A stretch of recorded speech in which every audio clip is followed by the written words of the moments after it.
Hello friends, എല്ലാവർക്കും movie talk സർവീൻ്റെ പുതിയൊരു video ഇട്ട് സാധനം. അപ്പോൾ ഇന്നത്തെ വീഡിയോ ഫോട്ടോ നമ്മൾ പങ്കുവെക്കാൻ പോകുന്ന ഏറ്റവും പുതിയ മലയാള ചിത്രമായിട്ടുള്ള പാട്രിയോട്ട് എന്ന് പറയുന്ന സിനിമയുടെ ആദ്യ 3 ദിവസത്തെ വേൾഡ് വൈഡ് കളക്ഷൻ റിപ്പോർട്ടാണ്. വീഡിയോ ആദ്യമായിട്ട് കാണുന്ന സുഹൃത്തുക്കളാണെങ്കിൽ ഏറ്റവും ലേറ്റസ്റ്റ് സിനിമാ വിശേഷങ്ങൾ അറിയാൻ വേണ്ടി ഇപ്പോൾ തന്നെ ചാനൽ സബ്സ്ക്രൈബ് ചെയ്ത് നോക്കുക. മലയാള സിനിമയിലെ ഇതിഹാസ താരങ്ങളായിട്ടുള്ള ലാലേട്ടനും മമ്മൂക്കി ഒന്നിച്ചെത്തിയ ഒരു സ്പൈ ത്രില്ലർ ചിത്രമാണ് പാട്രിയോട്ട് എന്ന് പറയുന്ന സിനിമ. ആദ്യ 3 ദിവസങ്ങൾ പിന്നിടുമ്പോൾ ആഗോള ബോക്സ് ഓഫീസിൽ വലിയ ചലനങ്ങൾ സൃഷ്ടിക്കാൻ ചിത്രത്തിന് സാധിച്ചിട്ടുണ്ട്. മിക്സ്ഡ് റെസ്പോൺസ് വെച്ചാണ് ചിത്രം ഈ ഒരു കളക്ഷൻ സ്വന്തമാക്കിയിരിക്കുന്നത്.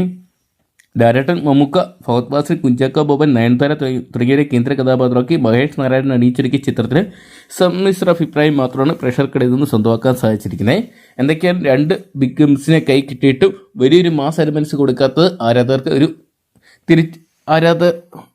ചിത്രത്തിന് ഒരു തിരിച്ചടിയായിട്ട് മാറുന്ന ഒരു കാഴ്ചയാണ് കാണാൻ സാധിക്കുന്നത്. ഇപ്പോഴത്തെ ചിത്രത്തിന്റെ ആദ്യ 3 ദിവസത്തെ വേൾഡ് വൈഡ് കളക്ഷൻ റിപ്പോർട്ടുകൾ പുറത്തു വരുമ്പോൾ 63,61,00,000 രൂപയോളം ചിത്രം വേൾഡ് വൈഡ് ബോക്സ് ഓഫീസിനായിട്ട് സ്വന്തമാക്കിയതായിട്ട് അറിയാൻ സാധിക്കുന്നുണ്ട്.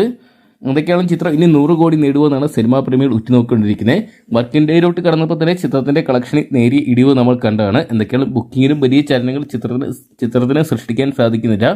എന്തൊക്കെയാണ് കാത്തിരിക്കാം. മമ്മൂട്ടിയുടെ കരിയറിൽ ആദ്യത്തെ 100 കോടി ചിത്രമായിട്ട് പാട്രിയോട്ട് മാറുമോ, അതേ മമ്മൂക്കിക്ക് ഇനിയും കാത്തിരിക്കേണ്ടി വരുമോ എന്നൊക്കെ അറിയാൻ വേണ്ടി. അപ്പോൾ പാട്രിയോട്ട് എന്ന് പറയുന്ന സിനിമ നിങ്ങൾ ഇതിനോടൊപ്പം തന്നെ കണ്ടിട്ടുണ്ടെങ്കിൽ സിനിമയെക്കുറിച്ചുള്ള നിങ്ങളുടെ വലിയേറിയ അഭിപ്രായങ്ങൾ കമൻറ്റ് ബോക്സിൽ പങ്കുവെക്കുക. വീഡിയോ ഇഷ്ടപ്പെട്ടെങ്കിൽ ലൈക്ക് ചെയ്യാനും ഷെയർ ചെയ്യാനും ചാനൽ സബ്സ്ക്രൈബ് ചെയ്യാനും മറക്കണ്ട.